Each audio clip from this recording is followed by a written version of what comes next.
Mahisagar local crime branch પોલીસે Godhra Modasa highway પરથી વિદેશી દારૂનો મોટો જથ્થો ઝડપી પડ્યો હોવાનું સામે આવ્યું છે. ચોક્કસ બાતમીના આધારે જીલતા એસીબી ટીમે વરણિયા ચોકડી પાસે વોચ ગોઠવી હતી તો ગોધરા તરફથી લુણાવાડા તરફ જઈ રહેલા ટાટા કંપનીના એક ટ્રેલરને રોકવામાં આવ્યું હતું. તો પોલીસે ટ્રેલરમાં સવાર 3 ઇસમોને ઝડપી પાડ્યા હતા. ટ્રેલરની તલાશી લેતા તેમાંથી મોટી માત્રામાં વિદેશી દારૂની પેટીઓ મળી આવી હતી. તો વધુ તપાસ માટે ટ્રેલરને લુણાવાડા ટાઉન પોલીસ સ્ટેશન ખાતે લાવવામાં આવ્યું હતું. તો તપાસ દરમિયાન ટ્રેલરમાંથી વિવિધ બ્રાન્ડની કુલ 59,496 નાની મોટી કાચની બોટલો મળી આવી હતી, જેની કિંમત ₹69,67,513 રાખવામાં આવી છે. તો દારૂ ઉપરાંત અન્ય મુદ્દામાલ પણ જપ્ત કરવામાં આવ્યો હતો, જેની કુલ કિંમત ₹1,04,85,713 થાય છે. ત્યારે જિલ્લા એલસીબીની આ કાર્યવાહીથી દારૂની હેરાફેરી કરતા તત્વોમાં ભારે ફફડાટ વ્યાપી જવા પામ્યો છે.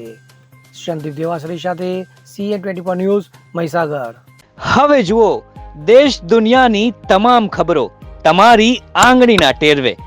ઉઠાવો મોબાઈલ અને ગૂગલ પ્લે સ્ટોર પરથી ડાઉનલોડ કરો અમારી CN24 ન્યૂઝ મોબાઈલ એપ.